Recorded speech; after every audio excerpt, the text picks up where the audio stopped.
Hello students. अब ये quiz 2 का डिस्कशन है यहाँ पर, जो भी रिसेंटली कैपेसिटेंस टॉपिक पे हुआ था, और आप लोग के फीडबैक के अकॉर्डिंग ये पेपर थोड़ा डिफिकल्ट साइड पर था। चलिए देखते हैं डिस्कस करके कि ये पेपर डिफिकल्ट साइड पर था या फिर हमारी प्रिपरेशन में ही कुछ प्रॉब्लम थी। तो स्टार्ट कर रहे हैं प्रॉब्लम 1 के साथ।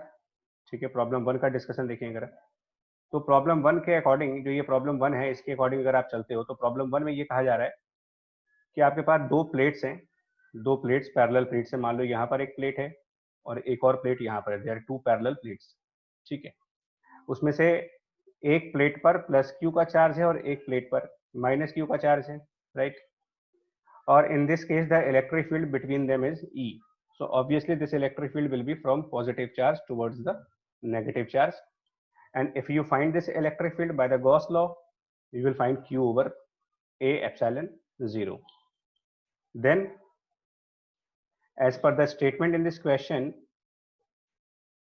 the negatively charged plate is discharged and recharged, which means the positive plate will still have a charge of plus Q, but the negative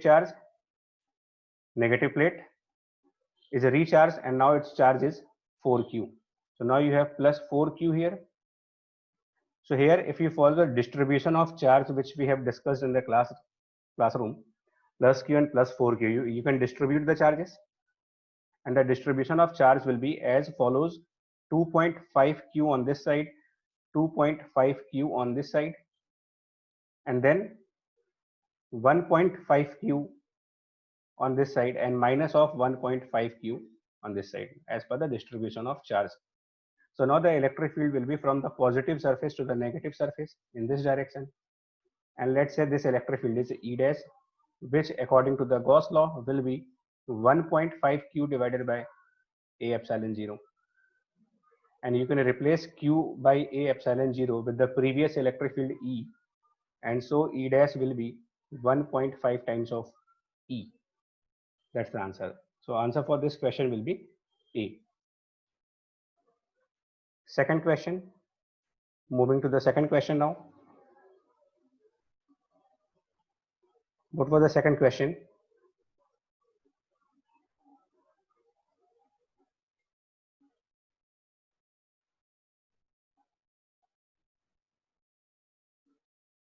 This is the second question now, right? We have a conducting sphere of radius A which has a charge capital Q. It is enclosed by neutral concentric spheres and all. So you have a conducting sphere, radius A. It has a charge of plus Q distributed over the surface, and it is surrounded by a neutral conducting shell. So it is surrounded by a conducting spherical part having inner radius 2a and outer radius 3a. In this way it is surrounded, 2a and 3a. So this radius is 2a, another radius is 3a, and this is our metallic portion. So this is the metallic body through which the conductor is surrounded. Now distribution of charge, if you follow the distribution of charge here, so if it is plus Q inside, a negative charge will be induced on the inner surface and a corresponding positive charge will be induced on the outer surface. This way there will be induction of charge minus Q on the inner side and plus Q on the outer side. Now the energy will be stored in two space. Remember, energy is always associated with the space of electric field. So this portion is the space of electric field. Here you have a space of electric field. Outside this sphere you have a space of electric field. Notice that inside the metal there will be no electric field, so it has no space of electric field. This is a conducting body inside which electric field is 0. So we have electric field in two spaces. The first space is between the surface of radius A and the surface of radius 2a, and this space contains equal and opposite charge plus Q and minus Q. So this space which contains plus Q and minus Q, equal and opposite, can be treated like a capacitance, This space can be considered like a capacitance, and so energy in this space will be half q square over the capacitance, and this is a spherical type capacitance, so it will be 4 pi epsilon 0 inner radius a multiplied by the outer radius 2a, and here we will have outer radius minus inner radius, the formula of spherical capacitance. It is 4 pi epsilon 0 r1 r2 by r2 minus r1. Now the energy in the outer space, the energy in the outer space can also be obtained by the capacitance formula. It is half charge in the outer space is q square. The outer space contains a single surface, so you can think of outer surface, you can think of outer space as a capacitance of single sphere, capacitance of isolated sphere, which is 4 pi epsilon times radius, which is 3 times a. What I mean to say, this system is equivalent to two capacitances. First capacitance is between the inner surface of radius a and the surface of radius 2a, and the second capacitance is from the outside surface and up to the infinity. So ultimately you have to find out the energy of two capacitors, and then we will add them. Simply add the two values and you will get the required answer, right? And I guess the answer will be A. Moving to the next question now, third question.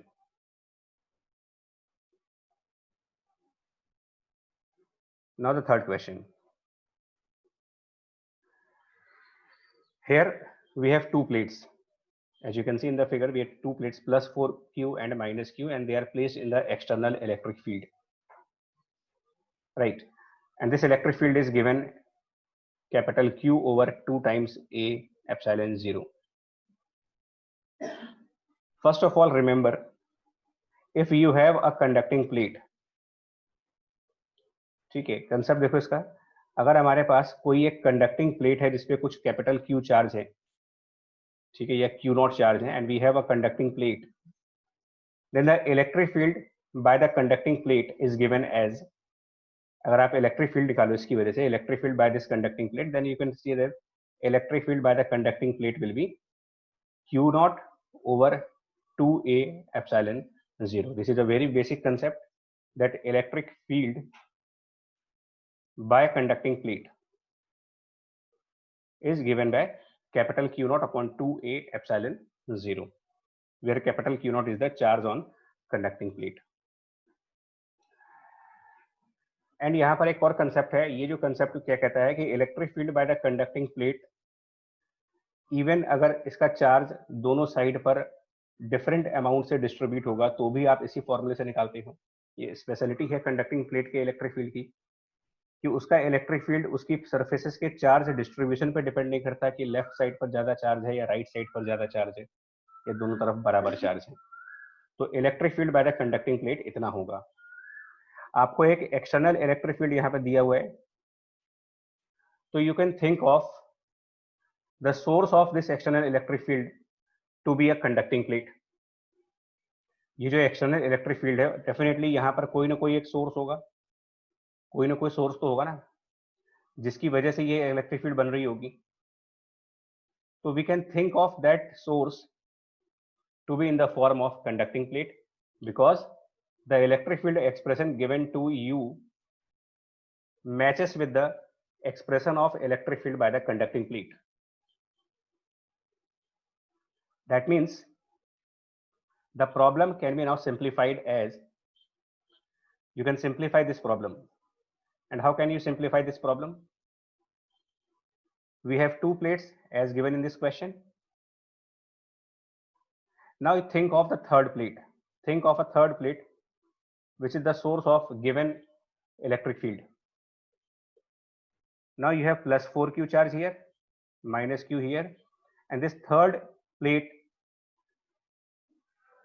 which is responsible for the given external electric field will have a charge of capital Q. You can think in this way also. So now we have three plate system. Now we have three plate systems, and we can follow the distribution of charge.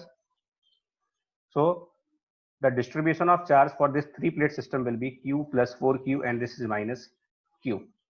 So now you can distribute the charges, and if I distribute the charges, I get 2Q on this side and 2Q on this side, then minus of 3Q on this side, plus of 3Q on this side, plus Q on this side, and minus Q on the left side. Now the potential difference between the plates A and B, which means this potential difference. The space between the two parallel plate is equivalent to a capacitance. The space between two parallel plate is always equivalent to a capacitance. So the potential difference can be obtained by charge in that space, and the charge in this space is 3Q divided by its capacitance C. And you can replace the capacitance formula as A epsilon naught over D. So answer will be 3QD over A epsilon 0. Which means the correct answer for this question will be B. Moving to the fourth question now.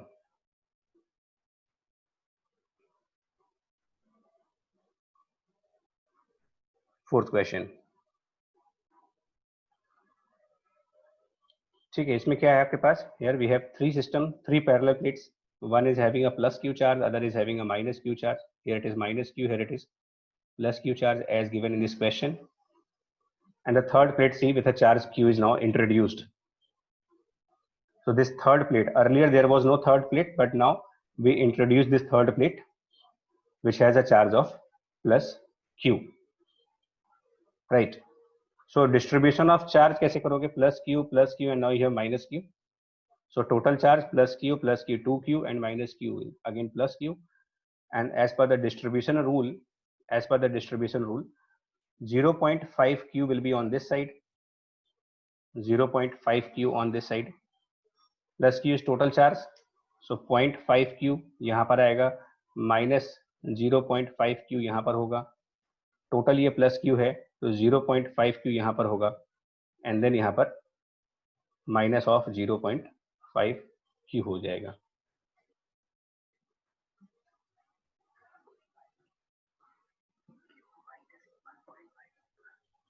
ठीक है, थोड़ी सी error हुई है यहाँ पर, एक calculation error हुई है. ये जो चार्ज है ये 0.5 नहीं होगा, यहाँ पर मिस्टेक हो रही है. ठीक है, सॉरी. ये यहाँ पर जो चार्ज आ रहा है वो मिस्टेक, ये प्लस Q था, तो प्लस Q में से अगर माइनस 0.5Q इस तरफ आ चुका है तो रिमेनिंग चार्ज यहाँ पर 1.5Q होगा. ठीक है, और ये ऐसे यहाँ पर माइनस ऑफ 1.5Q होगा. नाउ ऑब्वियसली इलेक्ट्रिक फील्ड अगर हम बात करें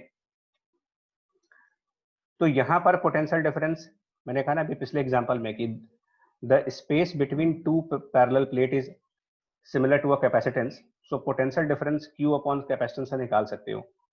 सो 1 और 2 के बीच का पोटेंशियल डिफरेंस जब निकालेंगे 1 एंड 2 के, तो यहाँ पर इस स्पेस में 0.5Q चार्ज है और डिवाइडेड बाय कैपेसिटेंस करोगे. जबकि 3 और 4 के बीच में जब बात करोगे 3 और 4 में, तो इस स्पेस का पोटेंशियल डिफरेंस निकालने के लिए इसका चार्ज 1.5Q और डिवाइडेड बाय कैपेसिटेंस करोगे. सो ऑब्वियसली 3 एंड 4 का पोटेंशियल डिफरेंस 1 और 2 के पोटेंशियल डिफरेंस से ज्यादा है. सो क्लियरली डी ऑप्शन एक इनकरेक्ट स्टेटमेंट है, and we have to select the statement which is not correct. So D is not correct. D is the right answer for this question 4. Now question 5.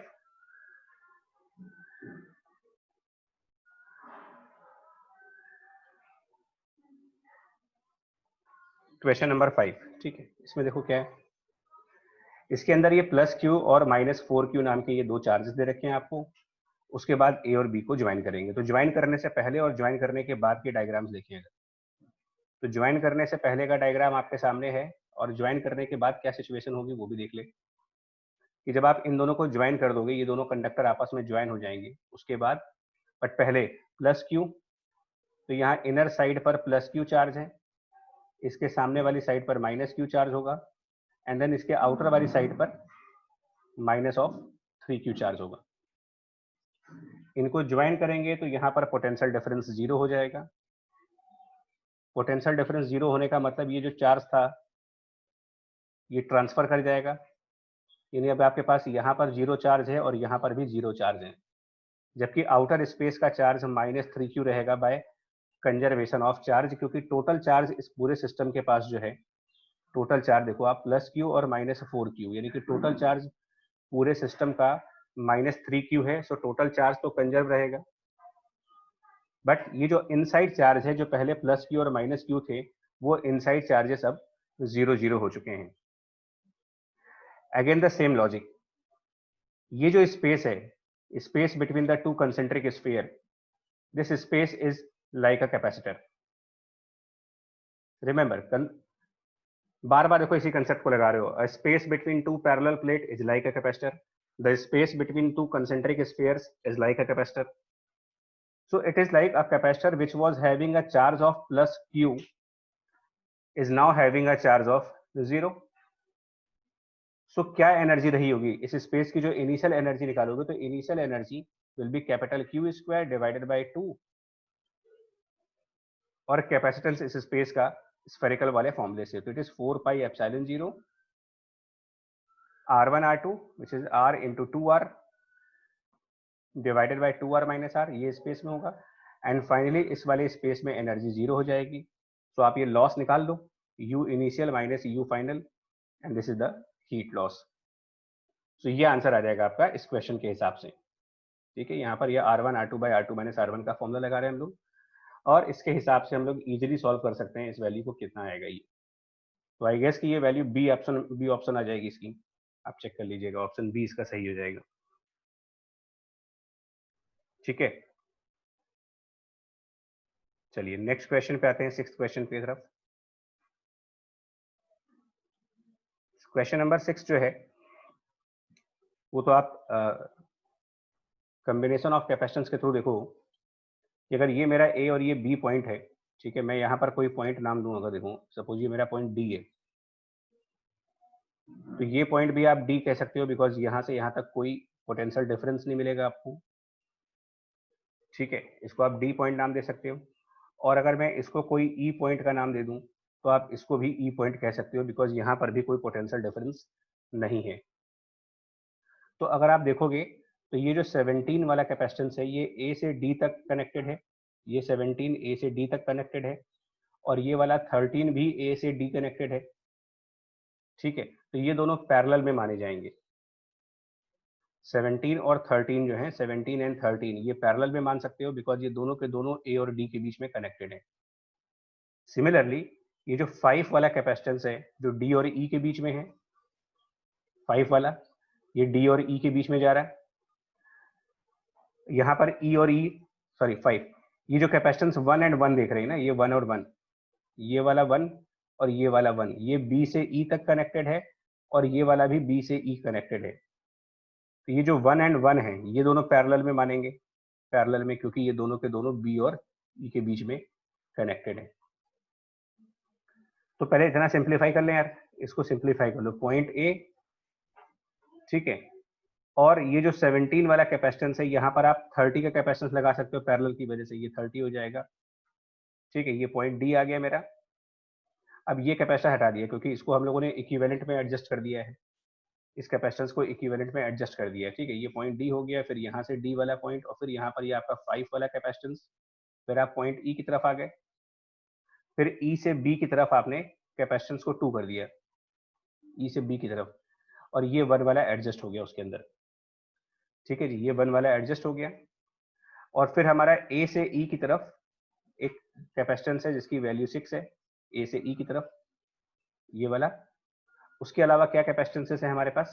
इन दोनों के अलावा एक D से B और है, D से B, और ये कैपेसिटेंस कितना है? 10, डी से बी हमारे पास 10 हो गया। ठीक है, ये तक समझ में आ गया आपको? अब इसके बाद क्या करोगे, ये कैपेसिटेंस आपका 10 हो गया, यहाँ पर 12, यहाँ पर 30, यहाँ पर 6 हो गया। ठीक है जी, और ये वैल्यू 2 हो गई इस तरीके से। अब अगर आप ध्यान दो तो आपको कैपेसिटेंस निकालना है ए और बी के बीच में, यानी कि यहाँ से चार्ज आएगा और बी से चार्ज चला जाएगा। इस प्रोसेस में अगर आप ऊपर देखो 30 और 10, तो ये जो रास्ता 30 और 10 से जा रहा है, इस रास्ते में रेजिस्टेंस का रेशियो 3:1 हो गया, और ये रास्ता जो 6 और 2 से जा रहा है, 6 और 2 से, इस रास्ते में रेजिस्टेंस का रेशियो हो गया 3:1। ये एक बैलेंस व्हीट स्टोन ब्रिज हो गया, जिस वजह से ये जो मिडिल में 5 है ये यूजलेस हो गया, इसमें चार्जिंग नहीं होगी। और अब आप क्या कर सकते हो कि ऊपर का जो 30 और 10 है इनको सीरीज में कर दीजिए, और नीचे जो 6 और 2 है इनको भी सीरीज में कर दो, और ये म्यूचुअली पैरेलल में कर दो आप, और इससे देख लेते हैं क्या आंसर आएगा। ठीक है जी, आई थिंक ये आपको ऑप्शन 9 आ जाएगा। ठीक है, बी ऑप्शन, ये आंसर हो जाएगा। तो ये बहुत बढ़िया क्वेश्चन था व्हीट स्टोन ब्रिज के ऊपर, जिसको आप स्टूडेंट्स नॉर्मली समझ नहीं पाते और उनको डिफिकल्टी फील होती है। ठीक है, चलिए नेक्स्ट क्वेश्चन पे आओ, 7th क्वेश्चन की तरफ।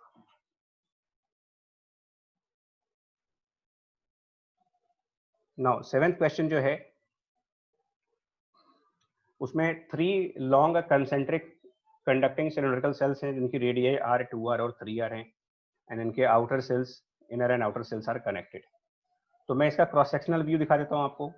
ठीक है ना, आप इसका क्रॉस सेक्शनल व्यू देखो कि एक सिलेंडर हमारा यहाँ पर हो गया, एक और सिलेंडर हो गया, और एक और सिलेंडर हो गया। इस तरीके से ये 3 सिलेंडर्स हैं, इनके रेडियसेस गिवन है।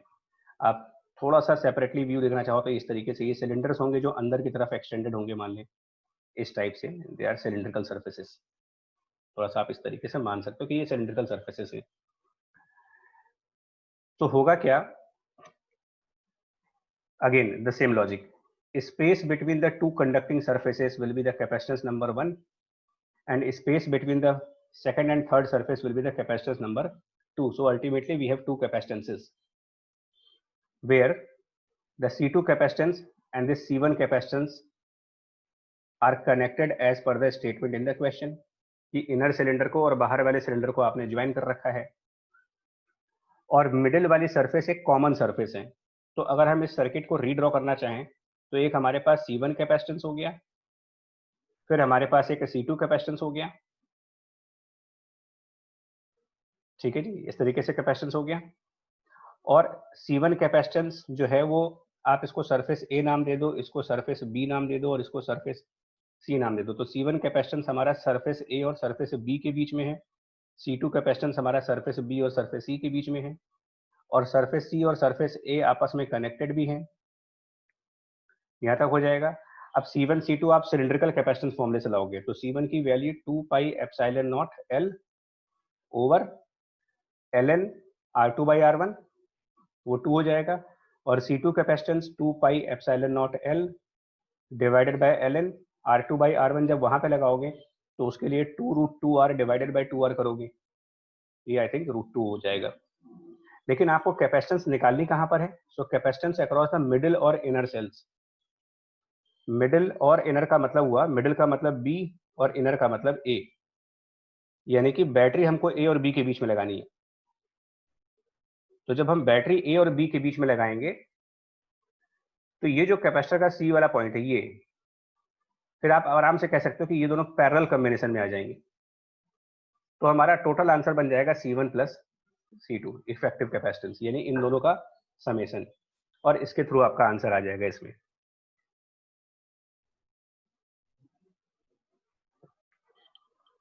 ठीक है, चेक कर लीजिएगा। मैं यहाँ पर वैल्यू, मैं आंसर डिस्कस नहीं कर रहा कि आंसर क्या आएगा, बट आप अपने लेवल पर इसको डिस्कस कर सकते हो। ठीक है, नेक्स्ट क्वेश्चन की तरफ आते हैं यार, 8th क्वेश्चन की तरफ।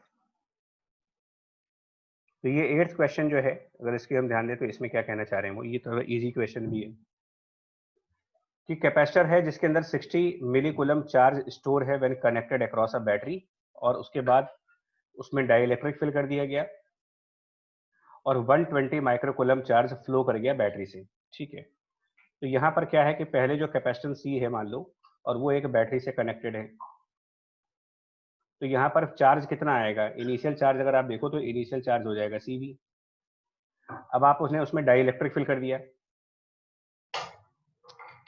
तो डाई इलेक्ट्रिक फिल करने से वहां पर कैपेसिटेंस हो जाएगी K इंटू C, और अब इसका फाइनल चार्ज हो जाएगा K टाइम्स ऑफ CV। तो बैटरी से कितना चार्ज एक्स्ट्रा फ्लो हुआ यहाँ पर?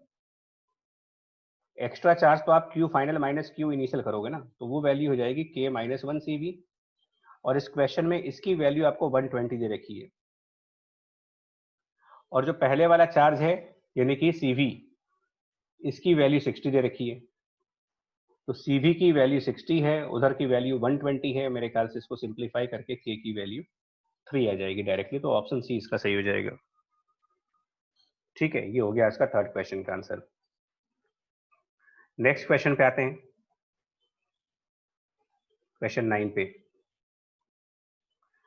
क्वेश्चन 9 क्या कहना चाह रहा है आपसे? देखो, क्वेश्चन 9 कहना चाह रहा है कि एक कैपेसिटर पे इस तरीके के कुछ ऑपरेशंस किए गए हैं। Connect the capacitor to a battery. चलिए इसको ऑप्शंस वाइज चलते हैं, ऑप्शंस वाइज। तो ऑप्शन ए में क्या कहना चाह रहा है वो, एक्स वाई जेड। तो पहले एक्स मतलब कनेक्ट द बैटरी, ठीक है, कनेक्ट कर लेते हैं। Connect the capacitor to the battery, ये हो गया आपका, ये आपका ऑप्शन नंबर ए चल रहा है अभी। उसके बाद क्या करना है, फिर वाई। वाई का मतलब डिस्कनेक्ट कर दो इसको। तो कनेक्ट करने से चार्ज आ गया सीवी का, अब डिस्कनेक्ट कर देते हैं। तो जब डिस्कनेक्ट कर देंगे तो चार्ज तो आ चुका है, कैपेसिटर चार्ज हो चुका है, तो अब फर्दर डिस्चार्ज तो होगा नहीं कनेक्ट डिस्कनेक्ट करने के बाद। उसके बाद क्या करना है, फिर आपको जेड वाला स्टेप लेना है। जेड वाला स्टेप क्या है, reconnect the battery with polarity reverse.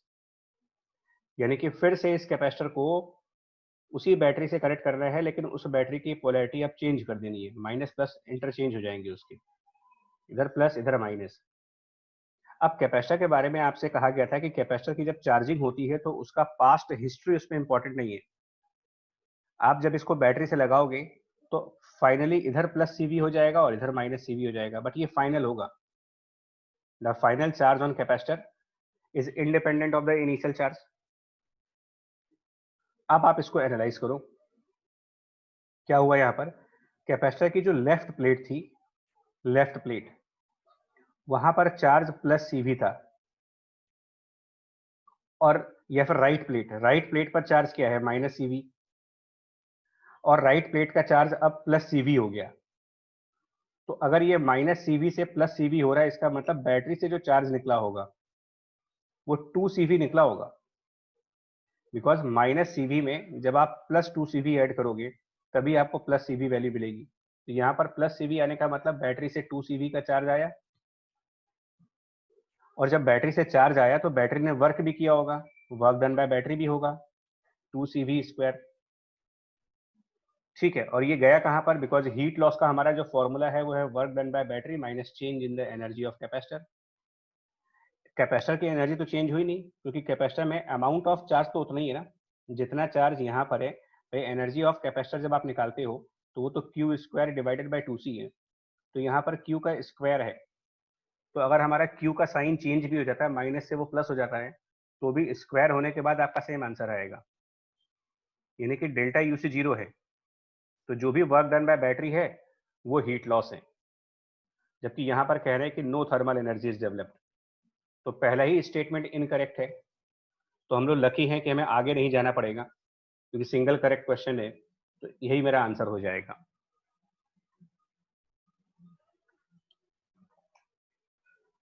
ठीक है, ध्यान देना इस क्वेश्चन को। चलिए 10th क्वेश्चन पे आते हैं। क्वेश्चन नंबर 10 पे आओ। क्या करेंगे इसमें,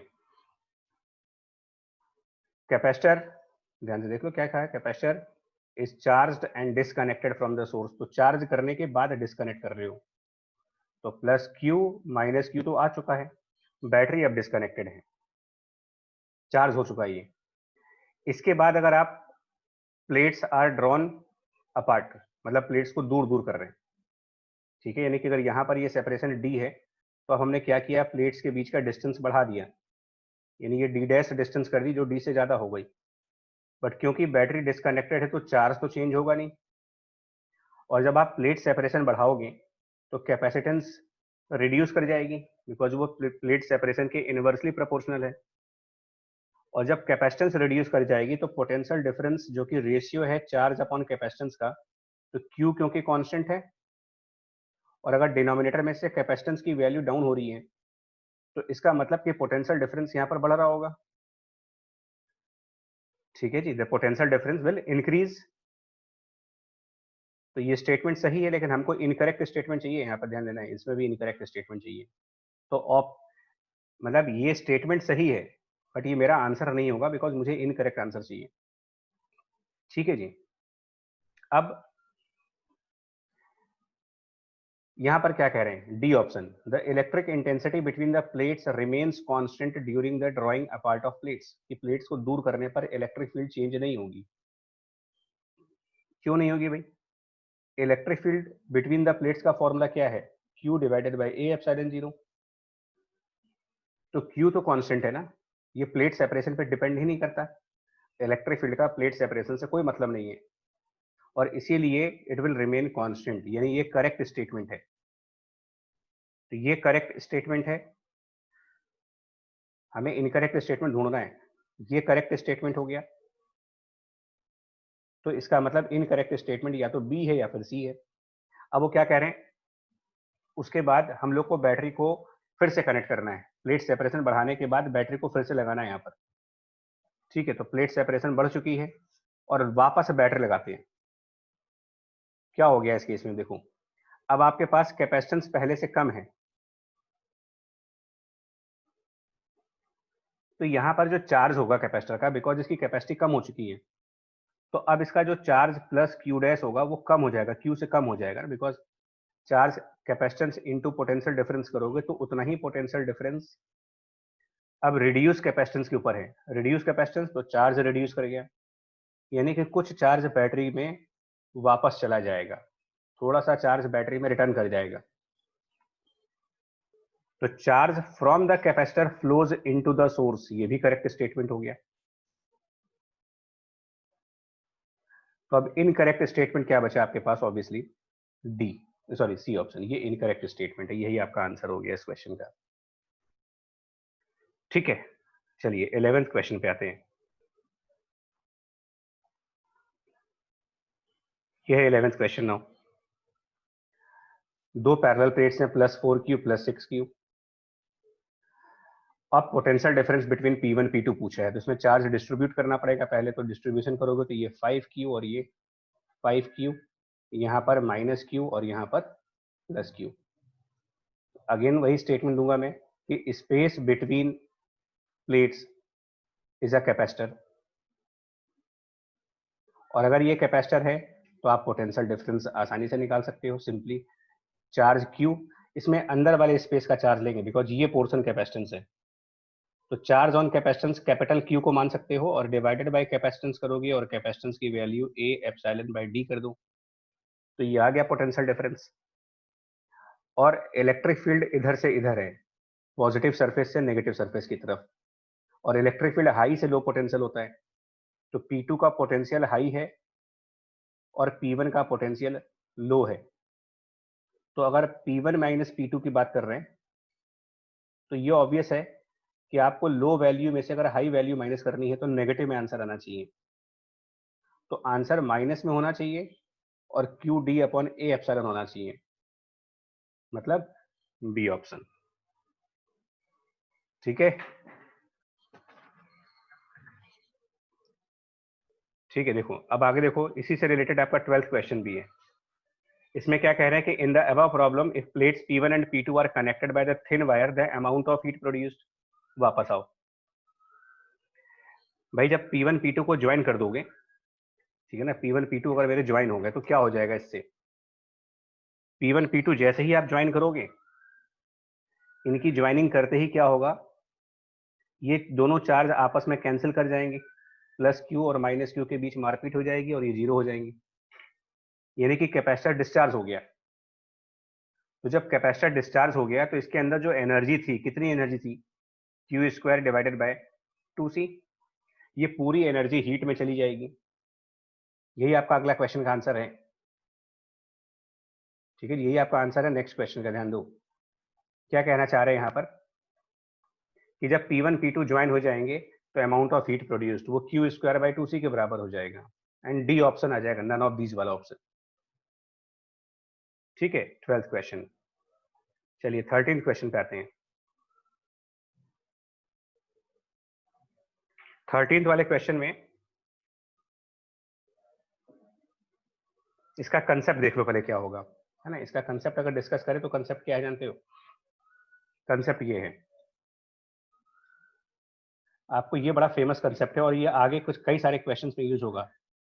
sharing of charge between the capacitance, कि अगर आपके पास एक C1 कैपेसिटेंस है और ये प्लस क्यू चार्ज कैरी कर रहा है और ये माइनस क्यू, और एक C2 कैपेसिटर है जो कि अनचार्ज है, इस पे कोई चार्ज नहीं है, नो चार्ज। तो जब हम C1 C2 को कनेक्ट करते हैं, C1 C2 जब ज्वाइन हो जाते हैं तो उसके बाद ये आपस में इस कैपिटल Q को शेयर करेंगे, चार्जेस को आपस में डिवाइड कर लेंगे ये। और इसका क्या रूल है C1 C2? तो ये क्या करेंगे, चार्जेस को डिवाइड कर लेंगे ना, Q1 यहां पर आ जाएगा और Q2 यहां पर।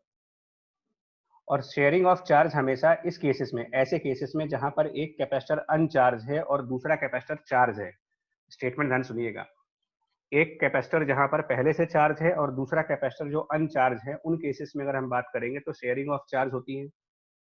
और शेयरिंग ऑफ चार्ज हमेशा कैपेसिटेंस के रेशियो में होगी,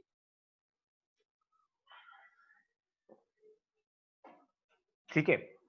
और अगर ये पहले से चार्ज कैरी कर रहे हैं, मान लो इसमें Q1 है, इसमें Q1 है, जनरलाइज कर लो, इसमें प्लस Q2 है और इसमें प्लस Q माइनस Q2 है, तो अगर आपने ज्वाइन कर दिया तो अब ये Q1 डैश और Q2 डैश जब हो जाएंगे तो इनका कंसेप्ट क्या था कि Q1 dash plus Q2 dash conservation of charge के हिसाब से ये होगा Q1 प्लस Q2, और Q1 dash upon Q2 dash यानी कि चार्ज का जो रेशियो होगा वो इनकी कैपेसिटेंस का रेशियो होगा।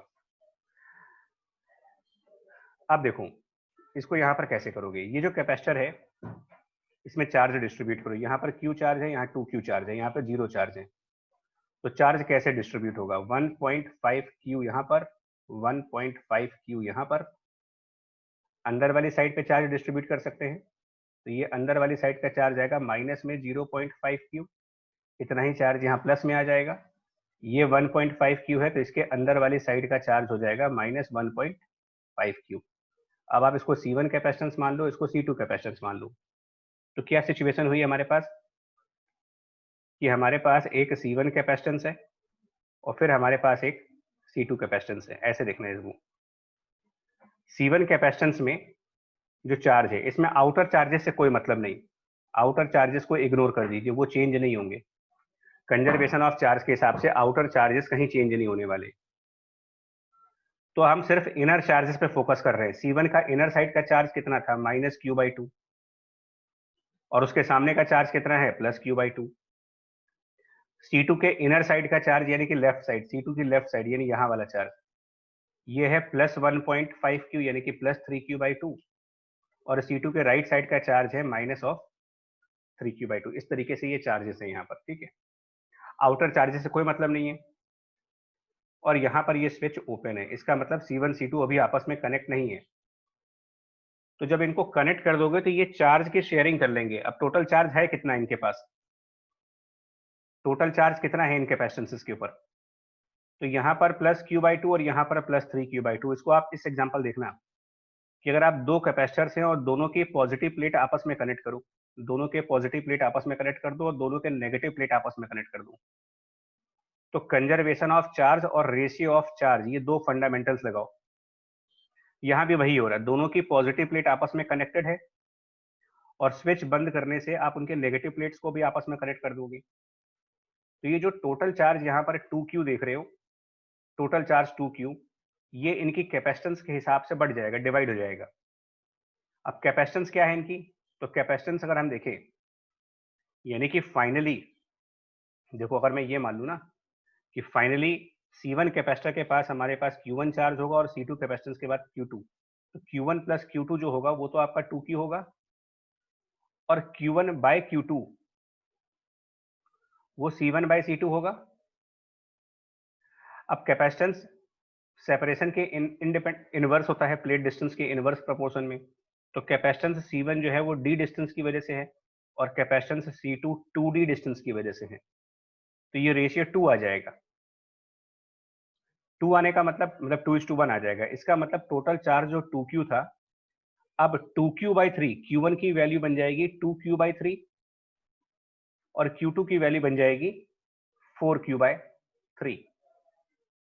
ठीक है, यानी कि अब इसका जो अंदर वाला साइड है, ध्यान रखिएगा, इसके अंदर वाली साइड और बाहर वाली साइड, तो यहाँ पर अंदर वाली साइड पर +2q/3 और C2 की इस अंदर वाली साइड पर +4q/3, तो +2q/3 +4q/3, उसके सामने यहाँ -4q/3 और यहाँ -2q/3 कर सकते हो। ठीक है जी, समझ में आया आपको? तो कितना चार्ज फ्लो होगा ये कैसे निकालोगे भाई?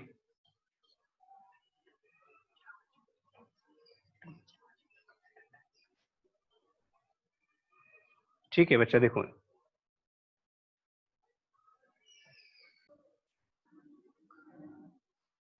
देखो क्या होगा। ठीक है, तो यानी यहाँ पर क्या हुआ है, जो -3q/2 चार्ज था, वो जहाँ पर -3q/2 चार्ज आप देख रहे थे, वहां पर अब +4q/3 चार्ज आ जाएगा। -3q/2 जहाँ पे था, वहां पर +4q/3 चार्ज आएगा। तो कितना चार्ज गया होगा यहाँ से?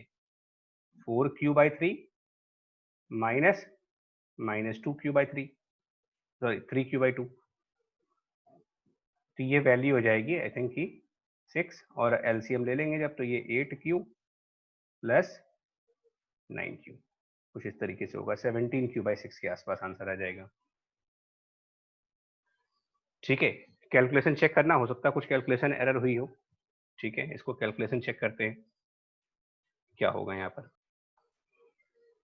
ठीक है बच्चा, देखो थोड़ी सी एक करेक्शन है, कैलकुलेशन मिस्टेक हुई है यहाँ पर, है ना, थोड़ी कैलकुलेशन मिस्टेक ये हुई है कि जब हम चार्ज को डिवाइड कर रहे थे, यहाँ 2:1, Q1/Q2 2:1 था, और Q1 + Q2 2q था। तो जब इस इक्वेशन को और उस रेशियो को जब हम सॉल्व करेंगे ना, तो एक मिस्टेक हमसे हो गई है यहाँ पर, ये जो 2q/3 है, ये 2q/3 नहीं आएगा। ठीक है, ये एक्चुअली 4q/3 आएगा यहाँ पर, ये चार्ज 4q/3 आएगा, और यहाँ पर जो चार्ज आएगा वो 2q/3 आएगा। ये मिस्टेक हो गया यहाँ पर। ठीक है, तो अब आप करेक्शंस कर लेते हैं, इसमें थोड़ा सा आंसर मिस्टेक हो गई है। ठीक है, इसको सही कर लेते हैं, आंसर सही कर लेते हैं, ये मिस्टेक हुई है कैलकुलेशन में। एनीवे, तो अब क्या होगा कि जो कैपेसिटर नंबर C2 है, जिसके पास 3q/2 चार्ज था, अब उसके पास 2q/3 चार्ज है। तो फाइनल चार्ज क्या हुआ? 2q/3। पहले कितना था? 3q/2। माइनस करके देखते हैं कितना आएगा ये।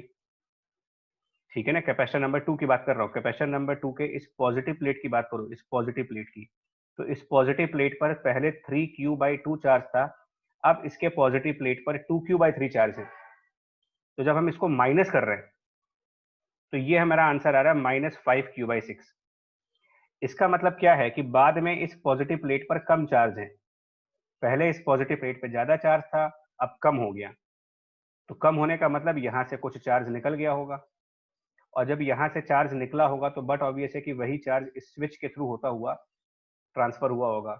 तो सही आंसर इसका हो गया 5q/6, जो सही आंसर है इसका।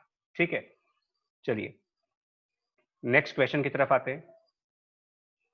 नेक्स्ट क्वेश्चन की तरफ देखो,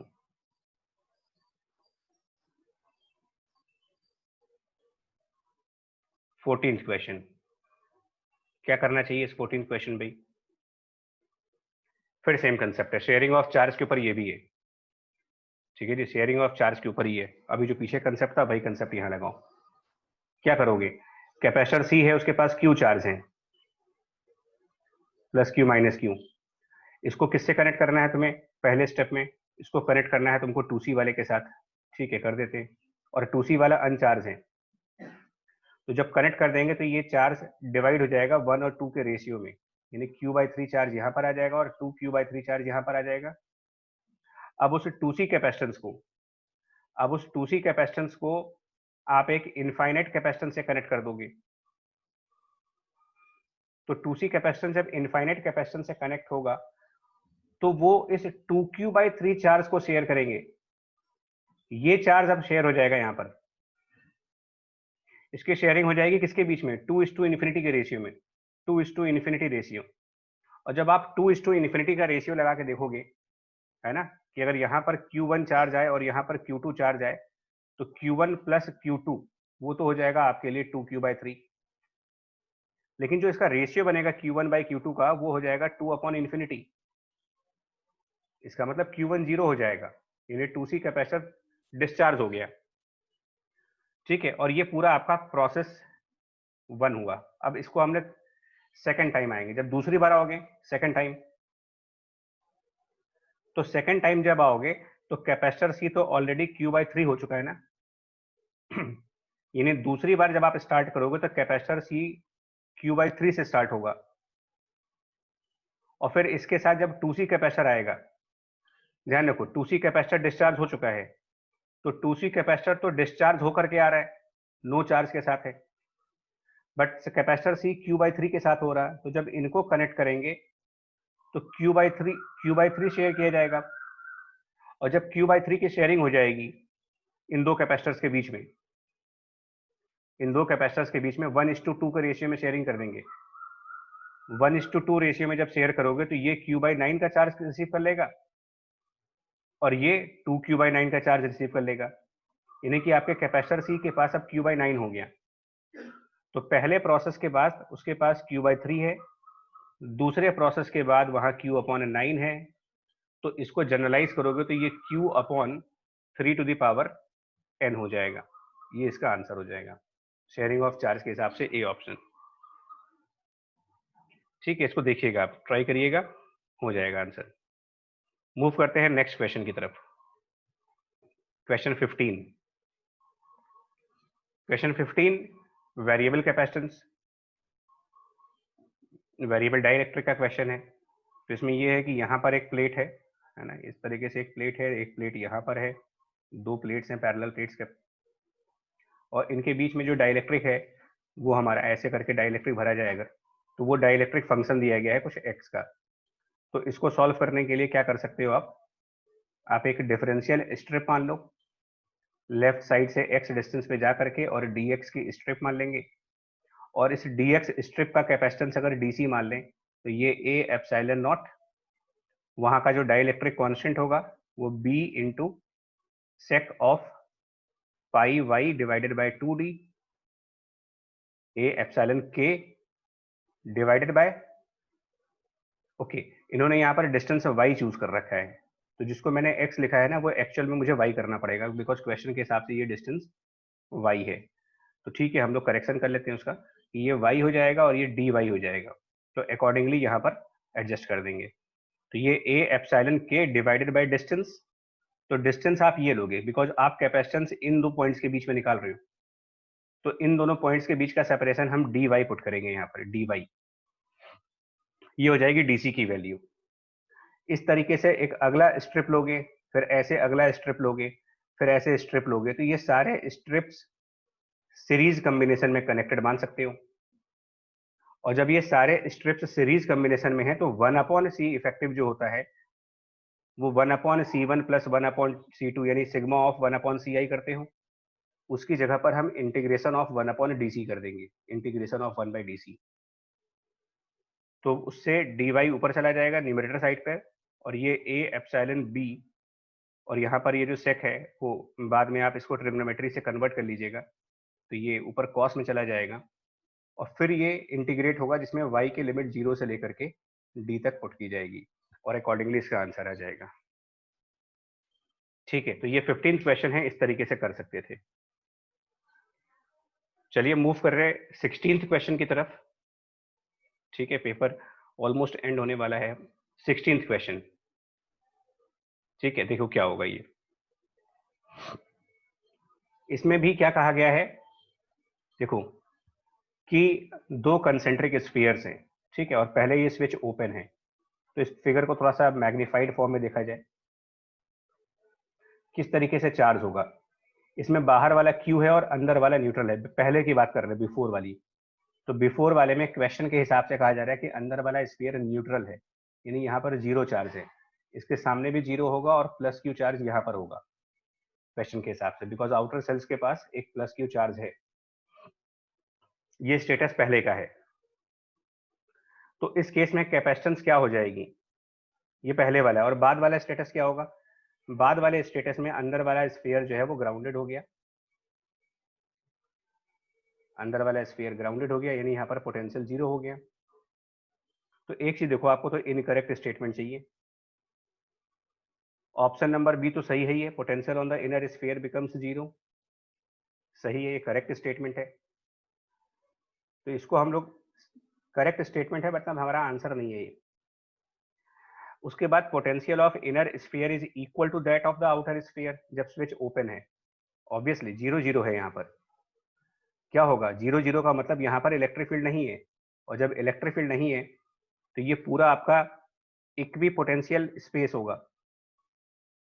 इक्वी पोटेंशियल स्पेस। तो ऑब्वियसली इनर का पोटेंशियल और आउटर का पोटेंशियल बराबर है, यानी कि ऑप्शन ए भी करेक्ट है। ऑप्शन सी पे चलते हैं।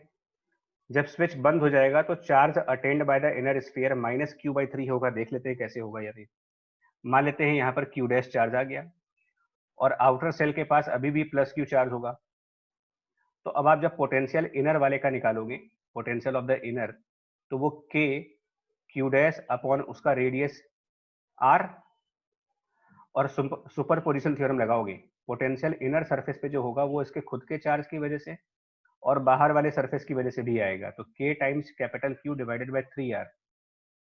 ठीक है, इसको जीरो करना पड़ेगा बिकॉज ग्राउंडेड है, तो q डैश -q/3 हो गया। इसका मतलब कि ऑप्शन सी भी करेक्ट है। तो फिर एक ही पॉसिबिलिटी बचती है कि डी इनकरेक्ट है, यानी इसके लिए आप ऑप्शन डाल सकते हो कि डी इज इनकरेक्ट ऑप्शन। ठीक है जी। और इसकी कैपेसिटेंस भी निकाल सकते हैं। देखो डी इनकरेक्ट तो है, बट कैपेसिटेंस कैसे निकालोगे? पहले वाला कैपेसिटेंस कितना होगा? तो कैपेसिटेंस स्पेस का होता है, इस वाले स्पेस का होगा जहां पे चार्ज है, आउटर स्पेस का। तो ये एक आइसोलेटेड स्फीयर के हिसाब से 4πε0 इंटू 3r होगा इनिशियल कैपेसिटेंस। और बाद वाला कैपेसिटेंस कैसे निकालोगे? देखो, तो बाद में एक कैपेसिटेंस इस वाले स्पेस का होगा और एक कैपेसिटेंस बाहर वाले स्पेस का होगा, तो ये C1 प्लस C2 लिखा जाएगा। अंदर वाले स्पेस का कैपेसिटेंस 4πε0 कंसेंट्रिक स्फीयर वाला फॉर्मूला लगाओ, r into 3r divided by 3r minus r, और बाहर वाले स्पेस का आइसोलेटेड स्फीयर वाला लगाओ, 4πε0 इंटू 3r लगाओ। ठीक है, तो कैपेसिटेंस इंक्रीज हो रही है। देखो ना, आप इसमें कुछ ऐड कर रहे हो ना पहले वाले वैल्यू में, ये डिक्रीज नहीं हो रही है, बढ़ रही है। और आप ये भी बता सकते हो कितना बढ़ चुका है ये। तो डी ऑप्शन इसके लिए इनकरेक्ट ऑप्शन हो गया। ठीक है, 16th क्वेश्चन। 17th। ठीक है, ये भी देख लो कैसे होगा यार। एक बार फिर सेम लॉजिक है, शेयरिंग ऑफ चार्ज का कंसेप्ट यहाँ पर भी आएगा। शेयरिंग ऑफ चार्ज, आप देखो इस पेपर में कई बार वो कंसेप्ट आ चुका है। ये क्या है? कैपेसिटेंस C1 कितना? 4πε0 a इंटू बी, इसका radius, divided by b minus A. ठीक है, और ये भी एक कैपेसिटेंस है C2, ये आइसोलेटेड कैपेसिटेंस है, ये 4πε0 स्मॉल c होगा।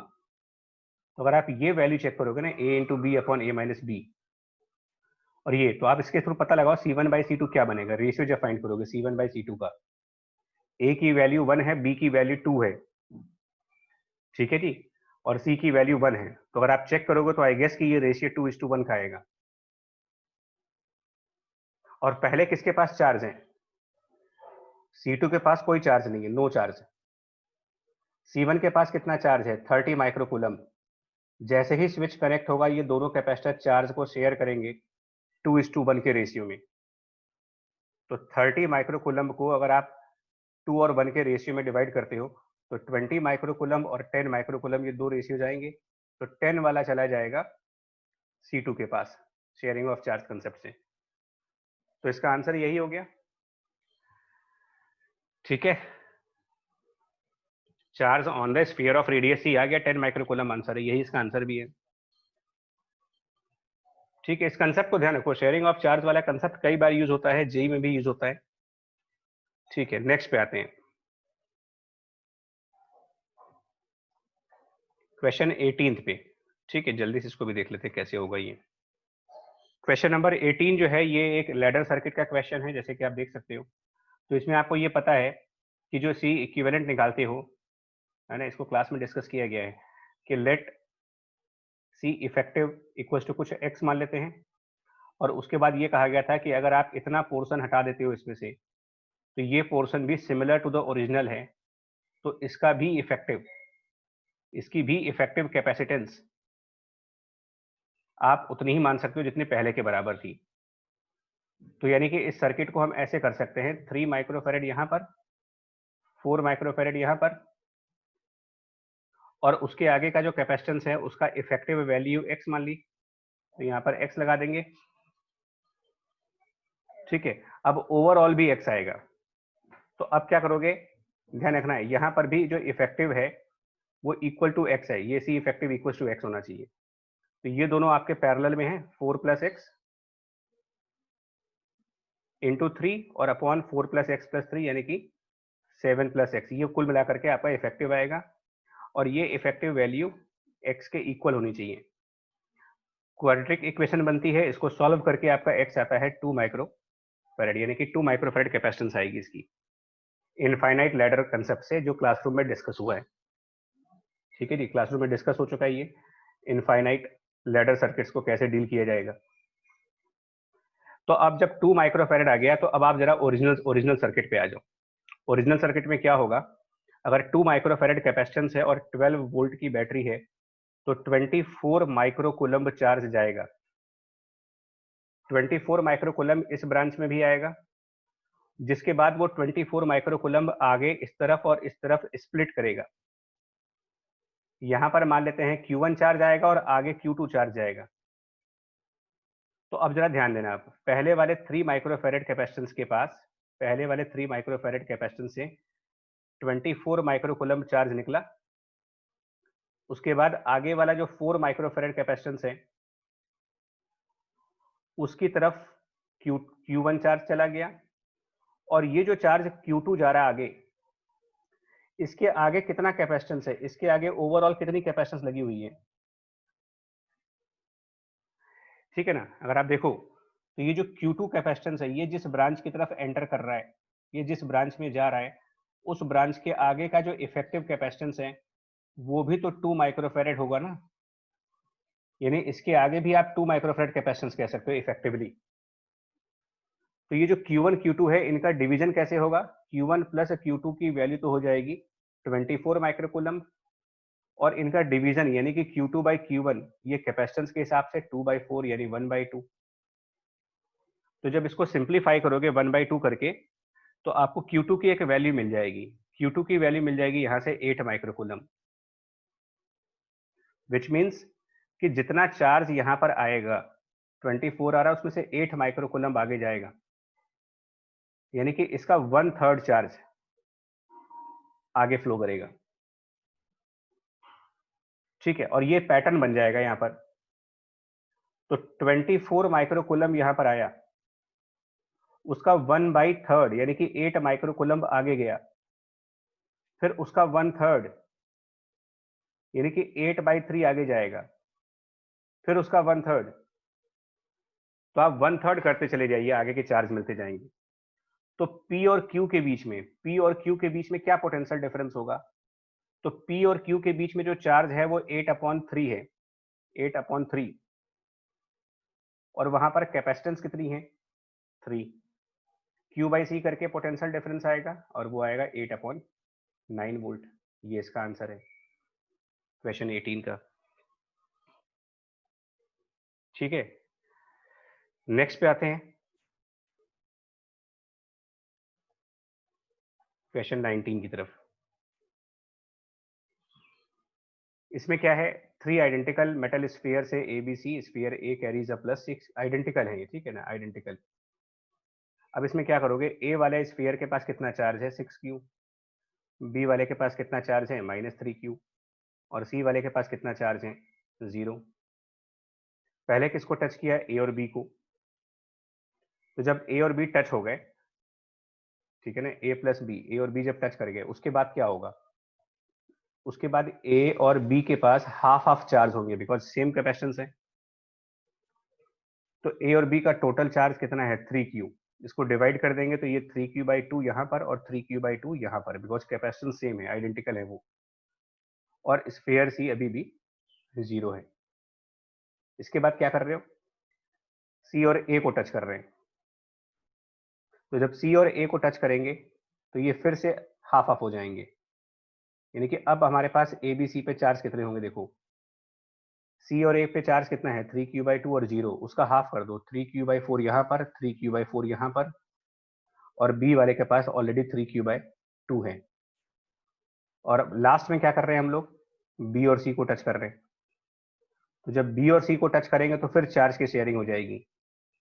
तो अब ए वाला तो 3q/4 आ चुका, अब बी और सी का टोटल चार्ज इतना है 3q/2 और 3q/4।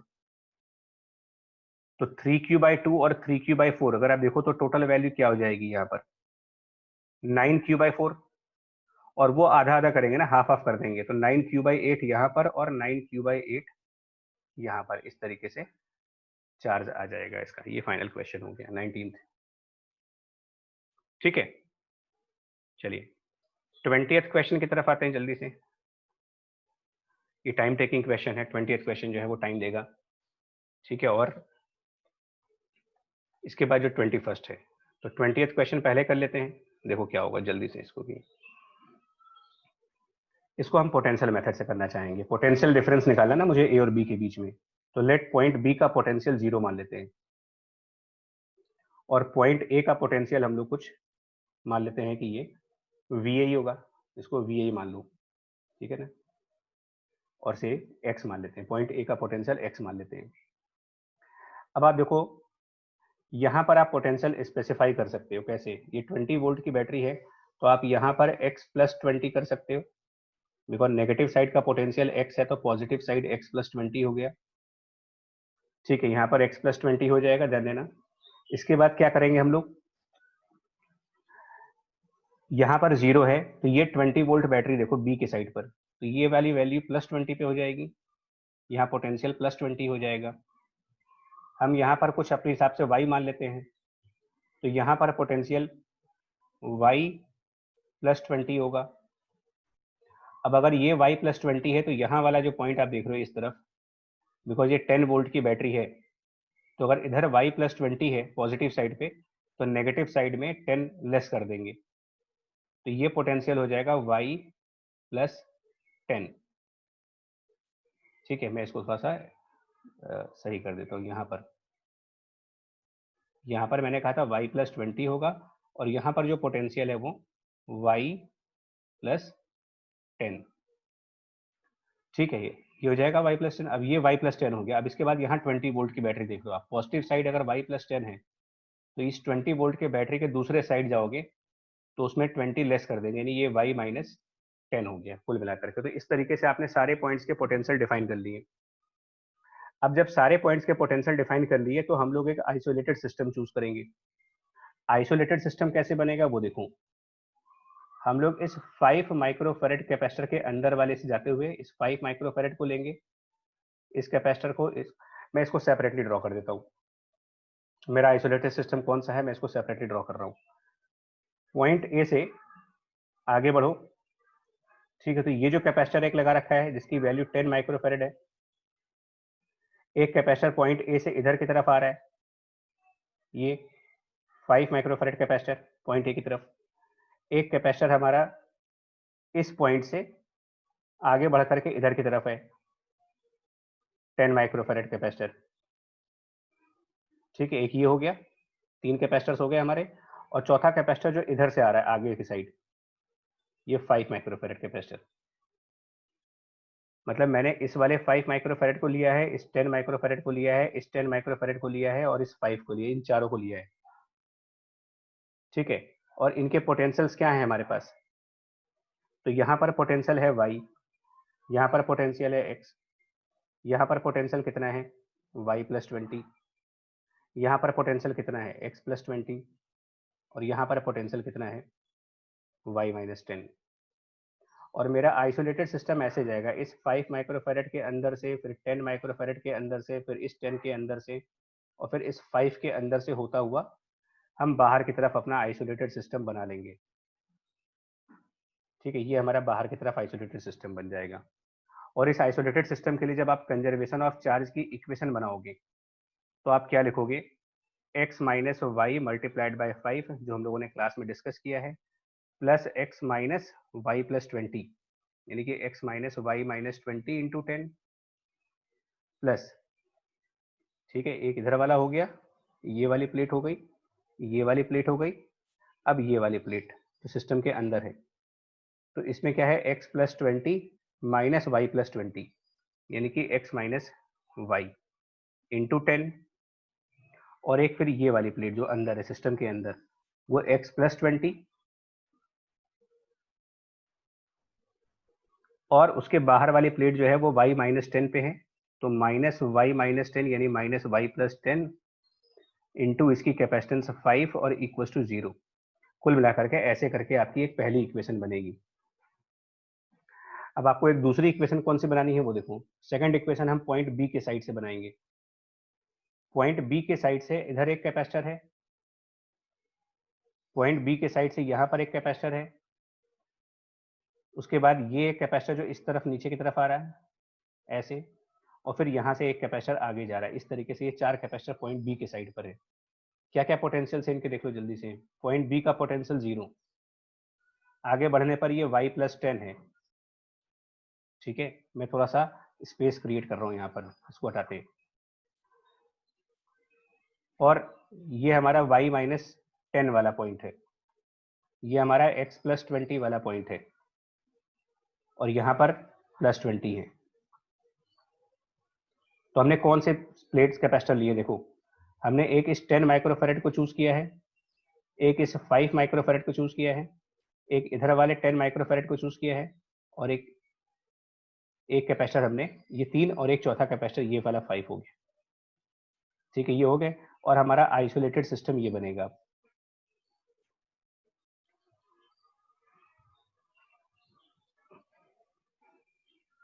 ठीक है, एक करेक्शन को जो थोड़ा सा डायग्राम में यहाँ पर क्या करेंगे, इसको हटा रहे हैं। हाँ, थोड़ा सा इसमें मिस्टेक है कि ये वाला कैपेसिटर जो बॉटम साइड पर है, ठीक है ना, जो हमारा कैपेसिटर है वो बॉटम साइड है, यानी कि ये वाला कैपेसिटर, ये वाला, ठीक है, जिसके इस तरफ वाई है।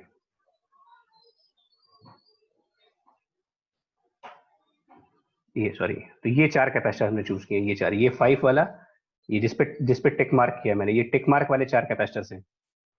तो इसका आइसोलेटेड सिस्टम ये बन जाएगा। ऐसे करके जाओगे, ऐसे करके जाओगे, ऐसे करके जाओगे, और ऐसे करके जाओगे, इस तरीके से आइसोलेटेड बन जाएगा, और ये सिस्टम आपका आइसोलेटेड हो जाएगा। तो इसके चार्ज कंजर्वेशन की इक्वेशन लिखनी होगी। अब जब इसके चार्ज कंजर्वेशन की इक्वेशन लिखेंगे तो ध्यान रखो, आप सिस्टम के अंदर वाली प्लेट्स पर नजर रखो, इस प्लेट के ऊपर, इस प्लेट के ऊपर, इस प्लेट के ऊपर, और इस प्लेट के ऊपर। तो क्या लिखेंगे, 20 माइनस वाई, और ये कैपेसिटेंस 5 वाला है, तो इंटू 5 प्लस, अब ये 20 माइनस वाई प्लस 10 है ना, तो 20 माइनस वाई प्लस 10 यानी कि 20 माइनस वाई माइनस 10, और ये कैपेसिटर 10 माइक्रोफेरेड वाला था, तो इंटू 10 हो जाएगा, प्लस 0 माइनस वाई प्लस 10, यानी वो माइनस वाई माइनस 10, और यहाँ पर ये कैपेसिटर जो है वो मिडिल वाला, ये 5 माइक्रोफेरेड वाला है, तो इंटू 5, प्लस एक ये कैपेसिटर, इसके लिए 0 माइनस वाई माइनस 10 करोगे, तो ये माइनस वाई प्लस 10, और ये कैपेसिटेंस 10 है, और ये टोटल वैल्यू 0। ये आपकी सेकंड इक्वेशन हो जाएगी। अब आपको साइमल्टेनियस इक्वेशंस के थ्रू यहाँ पर x और y सॉल्व करना है, और जब x और y सॉल्व कर लोगे तो x ही आपका आंसर है, क्योंकि आपको potential difference between points A निकालना है। तो पॉइंट ए x मान लिया था, और पॉइंट बी तो 0 मान लिया था, तो थ्रू साइमल्टेनियस इक्वेशन आप x की वैल्यू फाइंड कर दो, और वही मेरा आंसर आएगा, और ये सॉल्व करके 10 वोल्ट आ जाएगा। ये सबसे लेंथी क्वेश्चन है इस पेपर में, टाइम लगेगा, फुल ऑफ कंसंट्रेशन चाहिए, मतलब कंसंट्रेशन पूरी रिक्वायर्ड है यहाँ पर। ठीक है, नेक्स्ट लास्ट क्वेश्चन 21 की तरफ आओ।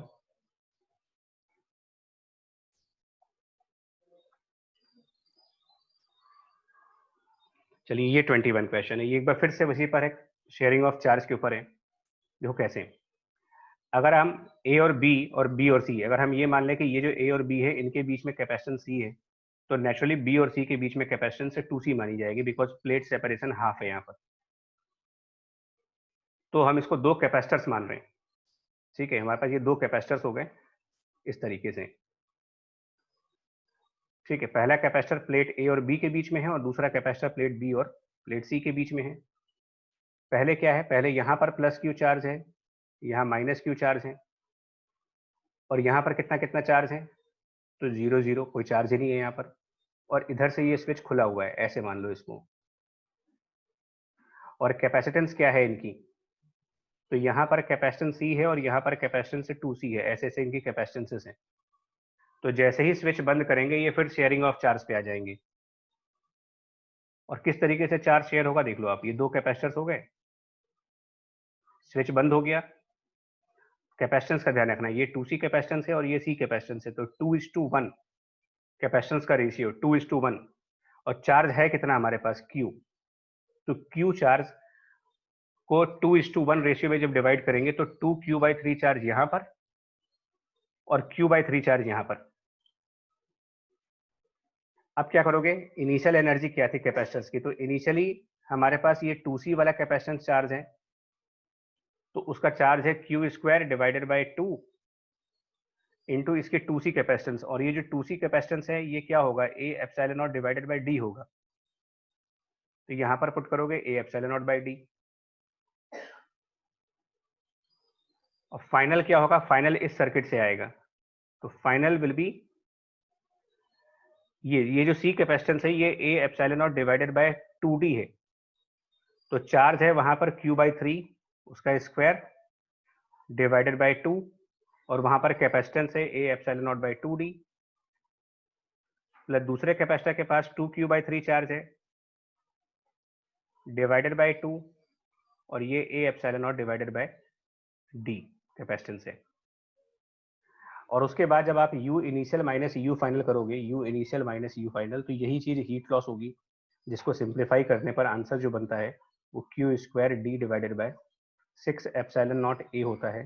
तो आपका आंसर 6 हो जाएगा इंटीजर के हिसाब से। तो ये आपका क्वेश्चन पेपर 2 क्विज 2 का कंप्लीट डिस्कशन हो गया यहाँ पर। क्विज 2 जो था, अगर आप में से किसी को कोई डाउट है अभी भी, तो अब आप थ्रू मैसेज भी डिस्कस कर सकते हो, बिकॉज डिटेल्ड सॉल्यूशंस आपके सामने आ चुके हैं। तो बाकी चीजें हम लोग मैसेज में भी डिस्कस कर लेंगे, ठीक है।